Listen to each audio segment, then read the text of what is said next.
ಅನಂತ ಪದ್ಮನಾಭ ಸ್ವಾಮಿ ದೇವಾಲಯ ಈ ಹೆಸರನ್ನ ಕೇಳಿದ ತಕ್ಷಣ ಆ ದೇವಾಲಯದ 6ನೇ ಕೊಠಡಿಯಲ್ಲಿ ಏನಿದೆ, ಆ 6ನೇ ಕೊಠಡಿಯನ್ನ ತೆಗೆದ್ರೆ ಏನಾಗುತ್ತೆ, ನಿಜಕ್ಕೂ ನಾಗಬಂಧ ಅಂದ್ರೆ ಏನು, ಹೇಗೆ ಹಾಕ್ತಾರೆ, ಅದನ್ನ ಹೇಗೆ ಡಿಕೋಡ್ ಮಾಡಬಹುದು, ಇಂತಹ ಎಲ್ಲಾ ಪ್ರಶ್ನೆಗಳಿಗೆ ಸಮಾಧಾನಗಳನ್ನ ಇವತ್ತು ಈ ವಿಡಿಯೋದಿಂದ ತಿಳಿದುಕೊಳ್ಳೋಣ. ಸೊ ಫ್ರೆಂಡ್ಸ್, ಅನಂತ ಪದ್ಮನಾಭ ಸ್ವಾಮಿ ದೇವಾಲಯದ ವಿಶಿಷ್ಟತೆಯ ಬಗ್ಗೆ ಈಗಾಗಲೇ ನಾವು ನಮ್ಮ ಚಾನಲ್ ಅಲ್ಲಿ ಬಹಳಷ್ಟು ವಿಡಿಯೋಗಳನ್ನ ಮಾಡಿದ್ದೇವೆ. ಅವುಗಳನ್ನ ನೋಡದೇ ಇರುವವರು ಖಂಡಿತ ಅವುಗಳನ್ನ ಕೂಡ ನೋಡಿಬಿಡಿ. ಲಿಂಕ್ ಡಿಸ್ಕ್ರಿಪ್ಷನ್ ಅಲ್ಲಿ ಕೊಟ್ಟಿರ್ತೀನಿ.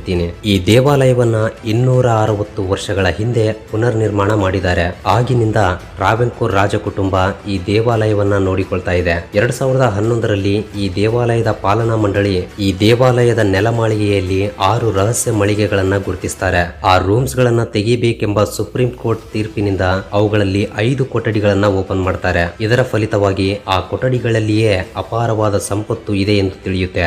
A, B, C, D, E, F ಎಂಬ ಇಂಗ್ಲಿಷ್ ಅಕ್ಷರಮಾಲೆಯ ಪ್ರಕಾರ ಆ ರೂಮ್ಸ್ ಗಳಿಗೆ ಹೆಸರುಗಳನ್ನ ಇಡ್ತಾರೆ. ಸೊ ಮೊದಲು ಎ, ಸಿ, ಡಿ ರೂಮ್ಸ್ ಗಳನ್ನ ಓಪನ್ ಮಾಡ್ತಾರೆ. ಅವುಗಳಲ್ಲಿ 20 ಅತಿ ದೊಡ್ಡ ಜಗ್ಗುಗಳು, ಬಂಗಾರದ ಹ್ಯಾಂಡಲ್ಸ್ ಹೊಂದಿರುವ ಒಂದು ಜಗ್ಗು, ಒಂದು ಬಂಗಾರದ ಚೈನ್, 340 ಬಂಗಾರದ ಜಗ್ಗುಗಳು, 30 ಬೆಳ್ಳಿ ದೀಪಗಳು, ಶಿವನ ವಿಗ್ರಹಗಳು ಮತ್ತು ಇತರ ಬಂಗಾರದ ಆಭರಣಗಳು ರಾಶಿಗಳಲ್ಲಿ ಇರುವ ಹಾಗೆ ತಿಳಿದು ಬರುತ್ತೆ. ಇವಷ್ಟೇ ಅಲ್ಲದೆ ತೆಗಿತಾ ಇದ್ದಂತೆ ಬಂಗಾರದ ಕಂಕಣಗಳು, ಉಂಗುರಗಳು, ಈಸ್ಟ್ ಇಂಡಿಯಾ ಕಾಲದ ನಾಣ್ಯಗಳು, ಹೀಗೆ ಬಹಳಷ್ಟು ಸಂಪತ್ತು ಹೊರಗೆ ಬರುತ್ತೆ. ನಂತರ ಆ ದೇವಾಲಯದ ಉತ್ತರದ ಕಡೆ ಇರುವ ರೂಮ್ ಇ, ಆಗ್ನೇಯದ ಕಡೆ ಇರುವ ರೂಮ್ ಎಫ್ ತೆಗಿತಾರೆ. ಈ ರೂಮ್ಸ್ ಗಳಲ್ಲೂ ಕೂಡ ಅಪಾರವಾದ ಬಂಗಾರ, ವಜ್ರಗಳು ರಾಶಿ ರಾಶಿಗಳಾಗಿ ಕಂಡು ಬರುತ್ತವೆ. ಇವುಗಳ ಬೆಲೆ ಲಕ್ಷಾಂತರ ಕೋಟಿ ರೂಪಾಯಿಗಳಲ್ಲಿ ಇರಬಹುದು ಎಂದು ಅಂದಾಜಿಸಿದ್ದಾರೆ. ದೇವಾಲಯದ 6 ನೆಲಮಾಳಿಗೆಗಳಲ್ಲಿ ಈಗಾಗಲೇ 5 ನೆಲಮಾಳಿಗೆಗಳನ್ನ ತೆಗೆದಿದ್ದಾರೆ. ಅವುಗಳಲ್ಲಿ ಹೊರಗೆ ಬಿದ್ದಿರುವ ಸಂಪತ್ತು ಸುಮಾರು 5 ಲಕ್ಷ ಕೋಟಿ ರೂಪಾಯಿಗಳವರೆಗೆ ಇರಬಹುದು ಎಂದು ಹೇಳ್ತಾ ಇದ್ದಾರೆ. 5 ರೂಮ್ಸ್ ಗಳನ್ನ ತೆಗೆದರೂ ಕೂಡ 6ನೇ ರೂಮ್ ಅನ್ನ ಇನ್ನೂ ತೆಗೆದಿಲ್ಲ. ನಾಗಬಂಧವನ್ನು ಹಾಕಿರೋದ್ರಿಂದ ತೆಗೆಯುವುದು ಅಸಾಧ್ಯ ಎಂದು ಪಂಡಿತರು ಹೇಳ್ತಾ ಇದ್ದಾರೆ. ಆ ರೂಮ್ ಅಲ್ಲಿ ಈ 5 ರೂಮ್ಸ್ ಗಳಲ್ಲಿ ಇರೋ ಸಂಪತ್ತಿಗಿಂತ ಡಬಲ್ ಇರುತ್ತೆ ಎಂದು ಅಂದಾಜಿಸಿದ್ದಾರೆ. ಆ ರೂಮ್ ಅಲ್ಲಿ ಎಷ್ಟು ಸಂಪತ್ತು ಇದೆ ಎಂದು ಆ ಅನಂತ ಪದ್ಮನಾಭನಿಗೆ ಮಾತ್ರವೇ ಗೊತ್ತಿರುವ ರಹಸ್ಯ. ಸ್ವಲ್ಪ ಕಾಲದವರೆಗೆ ದೇವಾಲಯದ ನೆಲಮಾಳಿಗೆಯಲ್ಲಿ ಸಿಕ್ಕಿರುವ ಅನಂತ ಸಂಪತ್ತಿಗೆ ಟ್ರಾವೆಂಕೋರ್ ಪಾಲಕರು ಸಂರಕ್ಷಕರಾಗಿ ಇದ್ದಾರೆ. ಬೆಲೆ ಕಟ್ಟಲಾಗದ ನಿಧಿಯ ರಾಶಿಯನ್ನ ಸ್ವಾಮಿಗೆ ಅರ್ಪಿಸಿ ತಲೆಮಾರುಗಳಿಂದ ಅವುಗಳನ್ನ ಸಂರಕ್ಷಿಸ್ತಾ ಇದ್ದಾರೆ. ಸೊ ಈಗ ನಿಜಕ್ಕೂ ನಾಗಬಂಧ ಅಂದ್ರೆ ಏನು ಎಂಬುದನ್ನ ನೋಡೋಣ. ಪೂರ್ವ ಕಾಲದಲ್ಲಿ ಎಷ್ಟೋ ಬೆಲೆ ಬಾಳುವ ಭವನಗಳಿಗೆ, ಸಂಪತ್ತಿಗೆ ರಕ್ಷಣೆಯಾಗಿ ನಾಗಬಂಧವನ್ನ ಹಾಕ್ತಾ ಇದ್ರು. ಆದ್ರೆ ನಾಗಬಂಧವನ್ನ ಹಾಕುವುದು ಅಂದ್ರೆ ಅಷ್ಟು ಸಾದಾ ಸೀದಾ ವಿಷಯವಲ್ಲ. ನಾಗಬಂಧವನ್ನ ಹಾಕುವುದು ಅಂದ್ರೆ ಕೆಲವು ನಾಗರ ಹಾವುಗಳನ್ನ ಆ ಪ್ರದೇಶಕ್ಕೆ ಕಳುಹಿಸಿ ಅವುಗಳಿಗೆ ಶಕ್ತಿಯನ್ನ ಕೆಲವು ತಾಂತ್ರಿಕ ವಿದ್ಯೆಗಳಿಂದ ಒಂದು ಪ್ರದೇಶ ಅಥವಾ ಸಂಪತ್ತಿಗೆ ಅವುಗಳನ್ನ ರಕ್ಷಣೆಯಾಗಿ ನೇಮಿಸ್ತಾರೆ. ಈ ನಾಗಬಂಧಕ್ಕೆ ತುಂಬಾ ಶಕ್ತಿ ಇರುತ್ತೆ. ಬಟ್ ಈ ನಾಗಬಂಧವನ್ನ ಹಾಕೋಕೆ ಎಲ್ರಿಗೂ ಸಾಧ್ಯವಾಗಲ್ಲ. ಹಾಗಂತ ತೆಗೆಯುವುದು ಕೂಡ ಅಸಾಧ್ಯ. ಪೂರ್ವ ಕಾಲದಲ್ಲಿ ಮಹಾಯೋಗಿಗಳು, ಸಿದ್ಧ ಪುರುಷರು ತಮ್ಮ ತಪೋಶಕ್ತಿಯನ್ನ ಎಲ್ಲವನ್ನೂ ಕೂಡ ದಾರಿ ಎರೆದು ಇಂತಹ ನಾಗಬಂಧವನ್ನ ಹಾಕ್ತಾ ಇದ್ರು ಎಂದು ಹೇಳ್ತಾ ಇರ್ತಾರೆ. ಹಾಗೆಯೇ ನಾಗಬಂಧವನ್ನ ಹಾಕಿರುವ ಕೊಠಡಿಗಳನ್ನು ಕೂಡ ತೆಗೆಯುವುದು ಎಂಬುದು ಅತ್ಯಂತ ಪವಿತ್ರವಾದ ಸಾಧುಗಳಿಂದಾಗಲಿ ಅಥವಾ ತಾಂತ್ರಿಕ ವಿದ್ಯೆಗಳು ತಿಳಿದಿರುವ ಅತ್ಯಂತ ಶಕ್ತಿಯುತವಾದ ಮಾಂತ್ರಿಕರಿಂದ ಮಾತ್ರವೇ ಸಾಧ್ಯವಾಗುತ್ತಂತೆ. ಅದು ಕೂಡ ನಾಗಬಂಧವನ್ನ ಬಿಡಿಸುವ ಜ್ಞಾನವನ್ನ ಹೊಂದಿರಬೇಕು. ಸೊ ನಾಗಬಂಧದ ಬಗ್ಗೆ ತಿಳಿದುಕೊಳ್ಳುವ ಮುಂಚೆ ಹಿಂದೂ ಪುರಾಣಗಳಲ್ಲಿರುವ ನಾಗ ಚರಿತ್ರೆಯನ್ನ ತಿಳಿದುಕೊಳ್ಳಬೇಕು. ಪೂರ್ವ ಕಾಲದಲ್ಲಿ ಕಶ್ಯಪ ಎಂಬ ಮಹರ್ಷಿ ಇದ್ದ. ಆತನಿಗೆ 2 ಹೆಂಡತಿಯರು, ವಿನತಾ ಮತ್ತು ಕದ್ರು. ವಿನತಾಗೆ 2 ಮಕ್ಕಳು, ಅರುಣ ಮತ್ತು ಗರುಡ.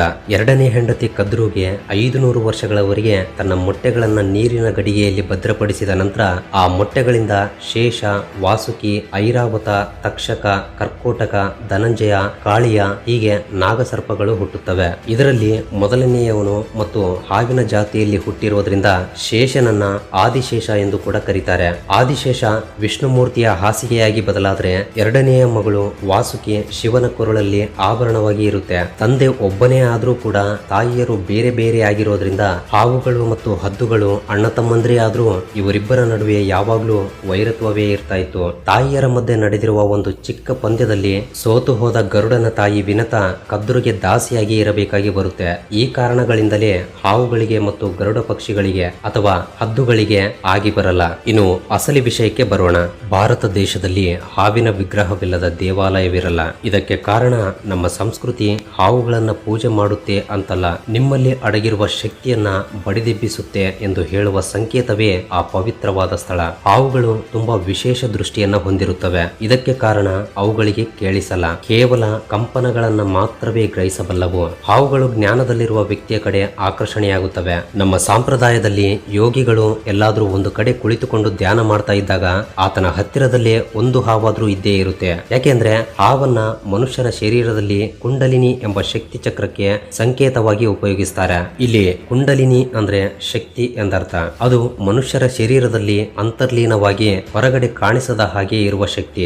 ಯೋಗ ಸಂಪ್ರದಾಯದಲ್ಲಿ ಈ ಕುಂಡಲಿಯನ್ನು ಯಾವಾಗಲೂ ಅದರ ಸುತ್ತ ಸುತ್ತಿಕೊಂಡಿರುವ ನಾಗರ ಹಾವಿಗೆ ಪ್ರತೀಕವಾಗಿ ಸೂಚಿಸಲಾಗುತ್ತೆ. ನೀವು ಎಂದಾದ್ರೂ ಹಾಸ್ಪಿಟಲ್ಗಳಲ್ಲಿ ಗಮನಿಸಿದ್ರೆ 2 ಹಾವುಗಳು ಸುತ್ತಿಕೊಂಡಿರುವ ಹಾಗೆ ಒಂದು ಸೈಂಟಿಫಿಕ್ ಸಿಂಬಲ್ ಇರುತ್ತೆ. ಸೊ ಯಾರಾದ್ರೂ ಗಮನಿಸಿದ್ರೆ ಕೆಳಗಡೆ ಕಮೆಂಟ್ ಮಾಡಿ ತಿಳಿಸಿ. ಹಾವಿನ ಚರ್ಮ ತುಂಬಾ ಸ್ಮೂತ್ ಆಗಿರುತ್ತೆ, ಅವುಗಳಿಗೆ ಕೇಳಿಸಲ್ಲ. ಆದ್ರೆ ಶಬ್ದದ ಮೂಲಕ ಬರುವ ವೇವ್ಸ್ ಗಳಿಗೆ ಹಾವಿನ ಚರ್ಮ ರೆಸ್ಪಾಂಡ್ ಆಗುತ್ತೆ. ಅಂದ್ರೆ ಹಾವು ಸೌಂಡ್ ಅನ್ನ ಕೇಳದೇ ಇದ್ರೂ ಕೂಡ ಸೌಂಡ್ ವೇವ್ಸ್ ಅನ್ನ ಮಾತ್ರ ಗುರುತಿಸಬಲ್ಲದು. ಹಾವುಗಳಿಗಿರುವ ಈ ಗುಣಗಳು ಹದ್ದುಗಳಿಗೆ ಹಾವುಗಳಿಗೆ ಇರುವ ವೈರತ್ವವನ್ನು ಆಧಾರವಾಗಿಟ್ಟುಕೊಂಡು ಪೂರ್ವಿಕರು ಬಂಧವನ್ನ ಹೇಗೆ ಹಾಕಬೇಕು ಎಂಬುದನ್ನ ಗುರುತಿಸಿದ್ದಾರೆ. ಇದನ್ನೇ ನಾವು ನಾಗಬಂಧ ಎಂದು ಕರೀತಾ ಇದ್ದೀವಿ. ಈ ನಾಗಬಂಧವನ್ನ ಹಾಕುವುದರಲ್ಲಿ ಕೇರಳದ ತಾಂತ್ರಿಕರು ಪೂರ್ವ ಕಾಲದಿಂದಲೂ ತುಂಬಾ ಪ್ರಸಿದ್ಧಿಯನ್ನ ಹೊಂದಿದ್ದಾರೆ. ಆದ್ರೆ ನಾಗಬಂಧವನ್ನ ಹಾಕುವುದು ಅಷ್ಟು ಸಾದಾ ಸೀದಾ ವಿಷಯವಲ್ಲ. ಮೊದಲು ನಾಗಬಂಧವನ್ನ ಹಾಕುವ ಪ್ರದೇಶದಲ್ಲಿ ಅಷ್ಟ ದಿಗ್ಬಂಧನೆ ಮಾಡ್ತಾರೆ. ಅತ್ಯಂತ ವಿಷಪೂರಿತವಾದ ಕೆಲವು ನಾಗರ ಹಾವುಗಳನ್ನ ಆ ಪ್ರದೇಶದೊಳಗೆ ಕಳುಹಿಸಿ ಅವುಗಳಿಗೆ ಶಕ್ತಿಯನ್ನ ಕೆಲವು ತಾಂತ್ರಿಕ ವಿದ್ಯೆಗಳಿಂದ ಒಂದು ಪ್ರದೇಶ ಅಥವಾ ಸಂಪತ್ತಿಗೆ ಅವುಗಳನ್ನ ರಕ್ಷಣೆಯಾಗಿ ನೇಮಿಸ್ತಾರೆ. ಇಲ್ಲಿ ಉಚ್ಚರಿಸುವ ಮಂತ್ರಗಳಿಂದ ಹುಟ್ಟುವ ಶಕ್ತಿ ಕ್ಷೇತ್ರದಲ್ಲಿ ಹಾವುಗಳನ್ನ ಬಿಡ್ತಾರೆ. ಈ ರೀತಿ ಅವುಗಳನ್ನ ಆ ಕ್ಷೇತ್ರದಲ್ಲಿ ಬಂಧಿಸ್ತಾರೆ. ಕ್ಷೇತ್ರ ಬಿಟ್ಟು ಹಾವುಗಳು ಹೊರಗಡೆ ಬರಲ್ಲ. ಅವುಗಳ ಜಾಗಕ್ಕೆ ಅಂದ್ರೆ ಕ್ಷೇತ್ರಕ್ಕೆ ಯಾರಾದ್ರೂ ಹೋಗಲು ಪ್ರಯತ್ನಿಸಿದ್ರೆ ಅತ್ಯಂತ ಅಪಾಯಕರವಾದ ಹಾವುಗಳು ತಮ್ಮ ವಿಷದಿಂದ ಸಾಯಿಸಿ ಬಿಡುತ್ತವೆ. ಈ ರೀತಿ ನಾಗಬಂಧವನ್ನ ಹಾಕಿದ ತಾಂತ್ರಿಕರಿಗೂ ಕೂಡ ಆ ಕ್ಷೇತ್ರದೊಳಗೆ ಪ್ರವೇಶಿಸುವುದು ಅಸಾಧ್ಯ. ಸೊ ಈ ರೀತಿ ಹಾಕಿದ ನಾಗಬಂಧವನ್ನ ಬಿಡಿಸೋಕೆ ಇರುವ ಒಂದೇ ಮಾರ್ಗ ಗರುಡ ಮಂತ್ರ. ನಮ್ಮ ಪುರಾಣಗಳ ಪ್ರಕಾರ ನಮಗಿರುವ 8 ದಿಕ್ಕುಗಳಿಗೆ ಒಬ್ಬೊಬ್ಬ ನಾಗದೇವತೆ ಕಾವಲುಗಾರರಾಗಿ ಇರ್ತಾರೆ ಎಂದು ಶಾಸ್ತ್ರಗಳು ಹೇಳ್ತಾ ಇವೆ. ಆದ್ರೆ ಈ ನಾಗಬಂಧವನ್ನ ಹಾಕಿದ ಜಾಗದಲ್ಲಿ ಯಾವ ದಿಕ್ಕಿಗೆ ನಾಗದೇವತೆಯನ್ನ ಆಧಾರವಾಗಿಟ್ಟುಕೊಂಡು ನಾಗಬಂಧವನ್ನ ಹಾಕಿದ್ದಾರೆ ಎಂಬುದು ಸರಿಯಾಗಿ ಗೊತ್ತಾಗಬೇಕು. ಅಷ್ಟೇ ಅಲ್ಲದೆ ಆ ನಾಗದೇವತೆಗೆ ಯಾವ ಮಂತ್ರವನ್ನು ಉಪಯೋಗಿಸಿದ್ದಾರೆ ಎಂಬುದು ತಿಳಿಯಬೇಕು. ನಾಗಬಂಧವನ್ನು ಹಾಕುವಾಗ ಯಾವ ಮಂತ್ರವನ್ನು ಪಠಿಸಿದ ವೇವ್ ಲೆಂತ್ ಇರುತ್ತೋ ಅದೇ ವೇವ್ ಲೆಂತ್ ನಿಂದ ಗರುಡ ಮಂತ್ರವನ್ನ ಪಠಿಸಬೇಕು. ಒಂದು ನಿಯಮದ ಪ್ರಕಾರ ಕರೆಕ್ಟ್ ಆಗಿ ಮಾಡಿದ್ರೆ ನಾಗಬಂಧವನ್ನ ಬಿಡಿಸೋಕೆ ಅವಕಾಶವಿರುತ್ತೆ. ಈ ನಾಗಬಂಧಕ್ಕೆ ತುಂಬಾ ಶಕ್ತಿ ಇರುತ್ತೆ. ಸೊ ಈ ನಾಗಬಂಧವನ್ನು ಯಾರಿಗೆ ಬೇಕಾದ್ರೆ ಅವರಿಗೆ ಹಾಕೋಕೆ ಆಗಲ್ಲ, ತೆಗೆಯೋಕೆ ಕೂಡ ಆಗಲ್ಲ.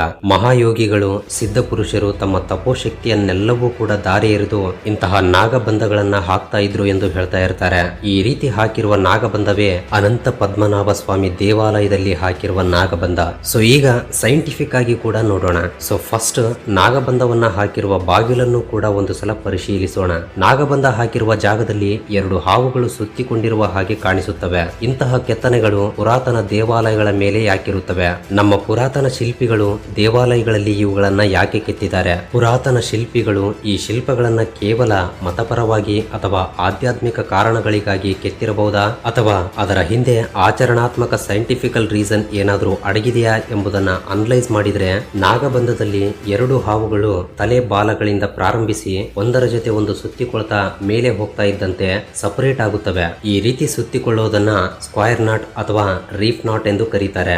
ಈ ರೀತಿ ಗಂಟು ಹಾಕೋದ್ರಿಂದ ಅದು ಯಾವ ವಸ್ತುವನ್ನ ಹಿಡಿದುಕೊಂಡಿರುತ್ತೋ ಆ ವಸ್ತು ಗಟ್ಟಿಯಾಗಿರುತ್ತೆ. ಇದನ್ನೇ ನಾವು ಅಷ್ಟ ದಿಗ್ಬಂಧನೆ ಅಂತ ಹೇಳ್ತೀವಿ. ನಾಗಬಂಧವನ್ನ ಹಾಕುವುದರಲ್ಲಿ 4 ಸ್ಟೇಜಸ್ ಇರುತ್ತವೆ. ಮೊದಲು 2 ನಾಗರ ಹಾವುಗಳು ಸುತ್ತಿಕೊಂಡಿರುವ ಹಾಗೆ ಇರುತ್ತವೆ. ಒಂದು ಸಲ ಅವು ಹೇಗಿವೆಯೋ ಅದೇ ರೀತಿ ಕೀಸ್ ಗಳನ್ನ ಇಟ್ಟು ಅವುಗಳನ್ನ ಎಳೆಯೋಕೆ ಪ್ರಯತ್ನಿಸಿದ್ರೆ ಇನ್ನೊಂದು ನಾಟ್ ಬರುತ್ತೆ. ಇದನ್ನೇ ಕ್ಯಾರೆಟ್ ಬೆಂಡ್ ನಾಟ್ ಎಂದು ಕರೀತಾರೆ. ಇವುಗಳನ್ನ ಪುರಾತನ ದೇವಾಲಯಗಳಲ್ಲಿ ಕೆಲವು ನೂರಾರು ಸಾವಿರಾರು ವರ್ಷಗಳ ಹಿಂದೆಯೇ ಕೆತ್ತಿದ್ದಾರೆ. ಸ್ನೇಕ್ ಹೆಡ್ ಎಂಬುದು ಮೇಲಿನ ಭಾಗದಲ್ಲಿ ಕಂಡು ಬರುತ್ತೆ. ಇನ್ನು 2 ಹಾವುಗಳು ಒಂದರ ಜೊತೆ ಇನ್ನೊಂದು ಸುತ್ತಿಕೊಂಡಿರುವ ಹಾಗೆ ಕಾಣಿಸುತ್ತವೆ. ಅದನ್ನ ನಾವು ರೀಕ್ರಿಯೇಟ್ ಮಾಡಿದ್ರೆ ಚೈನ್ ಸಿನೆಟ್ ನಾಟ್ ಎಂಬ ಗಂಟು ಕ್ರಿಯೇಟ್ ಆಗುತ್ತೆ. ಇದು ತುಂಬಾ ಸ್ಟ್ರಾಂಗ್ ನಾಟ್. ಬಹಳಷ್ಟು ಪ್ರಾಂತ್ಯಗಳಲ್ಲಿ ಇವುಗಳನ್ನ ಉಪಯೋಗಿಸ್ತಾರೆ ಕೂಡ. ಇದಷ್ಟೇ ಅಲ್ಲ, ಎಷ್ಟೋ ದೇವಾಲಯಗಳಲ್ಲಿ ಇಂತಹ ನಾಟ್ಗಳು ಕಂಡು ಬರ್ತಾ ಇರುತ್ತವೆ. ದೇವಾಲಯಗಳು ಕೇವಲ ಆಧ್ಯಾತ್ಮಿಕತೆಗಾಗಿ ಮಾತ್ರವೇ ಅಲ್ಲ, ವಿಜ್ಞಾನವನ್ನು ಕೂಡ ಕಲಿಸುವ ಹಾಗೆ ನಮ್ಮ ಪೂರ್ವಿಕರು ಅವುಗಳನ್ನ ನಿರ್ಮಿಸಿದ್ದಾರೆ. ಕೆಲವು ದೇಶಗಳಲ್ಲಿ ಈ ನಾಟ್ಗಳಿಗೆ ಸಂಬಂಧಿಸಿದಂತೆ ಕೆಲವು ಪ್ರತ್ಯೇಕ ಕೋರ್ಸ್ಗಳು ಕೂಡ ಇವೆ. ಆದ್ರೆ ನಮ್ಮ ದೇವಾಲಯಗಳಲ್ಲಿ ಕೆಲವು ಸಾವಿರಾರು ವರ್ಷಗಳ ಹಿಂದೆಯೇ ಇಂತಹ ಇನ್ಫಾರ್ಮೇಶನ್ ಅನ್ನ ಕೆತ್ತಿ ಇಟ್ಟಿದ್ದಾರೆ. ನಮ್ಮ ಪಾಯಿಂಟ್ ಆಫ್ ವ್ಯೂ ನಲ್ಲಿ ಕೇವಲ ಅವು ಶಿಲ್ಪಗಳು ಮಾತ್ರ. ಆದ್ರೆ ನಮ್ಮ ಪೂರ್ವಿಕರ ಪಾಯಿಂಟ್ ಆಫ್ ವ್ಯೂ ನಲ್ಲಿ ಬೆಲೆ ಕಟ್ಟಲಾಗದ ಸಮಾಚಾರ ಸಾರಬಹುದು. ನಾಟ್ ಎಂಬುದು ಒಂದು ಲೈಫ್ ಸ್ಕಿಲ್. ಈಗ ನಿರ್ಮಿಸುವ ದೇವಾಲಯಗಳನ್ನ ಪರಿಶೀಲಿಸಿದ್ರೆ ಅವುಗಳ ಮೇಲೆ ಇಂತಹ ಶಿಲ್ಪಗಳು ಕಂಡುಬರಲ್ಲ. ಯಾವುದೋ ಒಂದು ಡಿಸೈನ್ ನೋಡೋಕೆ ಚೆನ್ನಾಗಿದ್ರೆ ಸಾಕು ಎಂಬ ಹಾಗೆ ಇರುತ್ತವೆ. ಪುರಾತನ ದೇವಾಲಯಗಳಲ್ಲಿರುವ ಸೈನ್ಸ್ ಮತ್ತು ಆಗಿನ ಟೆಕ್ನಾಲಜಿಯನ್ನ ಯಾರು ಕೂಡ ಅರ್ಥ ಮಾಡಿಕೊಳ್ಳುವ ಪ್ರಯತ್ನ ಮಾಡ್ತಾ ಇಲ್ಲ. ಸೊ ಈಗ ನಿಮ್ಗೆ ಅರ್ಥವಾಗಿರುತ್ತೆ, ಕೇರಳದಲ್ಲಿರುವ ಅನಂತ ಪದ್ಮನಾಭ ಸ್ವಾಮಿ ದೇವಾಲಯಕ್ಕೆ ಕೂಡ ಇಂತಹ ನಾಟ್ಗಳೇ ಇವೆ. ಆದ್ರೆ ಅವುಗಳನ್ನ ಬಿಡಿಸುವ ಸಮಯದಲ್ಲಿ ಸರಿಯಾಗಿ ಬಿಡಿಸದಿದ್ರೆ ಆ ಗಂಟು ಇನ್ನೂ ಬಲವಾಗಿ ಆ 6ನೇ ಕೊಠಡಿ ಕೂಡ ತೆರೆದುಕೊಳ್ಳಲ್ಲ.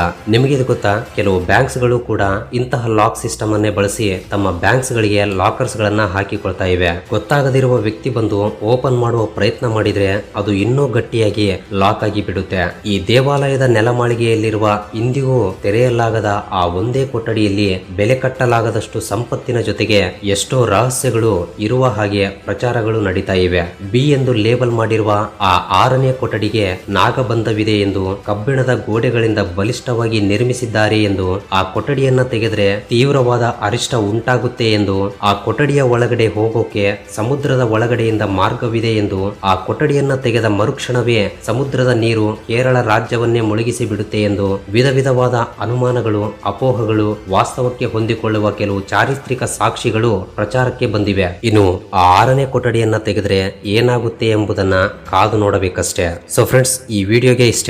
ಈ ವಿಡಿಯೋ ನಿಮಗೆ ಹೊಸ ವಿಷಯಗಳನ್ನ ತಿಳಿದುಕೊಳ್ಳೋಕೆ ಅಷ್ಟೋ ಇಷ್ಟೋ ಸಹಾಯವಾಗಿದೆ ಎಂದು ಭಾವಿಸುತ್ತೇನೆ. ಸೊ ವಿಡಿಯೋ ಇಷ್ಟವಾಗಿದ್ರೆ ಖಂಡಿತ ಈ ವಿಡಿಯೋಗೆ ಒಂದು ಲೈಕ್ ಕೊಟ್ಟು ನಮ್ಮನ್ನ ಸಪೋರ್ಟ್ ಮಾಡೋದನ್ನ ಮಾತ್ರ ಮರಿಬೇಡಿ. ಹಾಗೆ ಫಸ್ಟ್ ಟೈಮ್ ಯಾರಾದ್ರೂ ನಮ್ಮ ಚಾನಲ್ ಅನ್ನ ಈಗ ನೋಡ್ತಾ ಇದ್ರೆ ಸಬ್ಸ್ಕ್ರೈಬ್ ಮಾಡ್ಕೊಂಡು ಪಕ್ಕದಲ್ಲಿರುವ ಬೆಲ್ ಐಕನ್ ಅನ್ನು ಕೂಡ ಆಕ್ಟಿವೇಟ್ ಮಾಡ್ಕೊಳ್ಳಿ. ಅಂಡ್ ವಿಡಿಯೋವನ್ನ ಕೊನೆಯವರೆಗೂ ನೋಡಿದ್ದಕ್ಕೆ love you so much guys.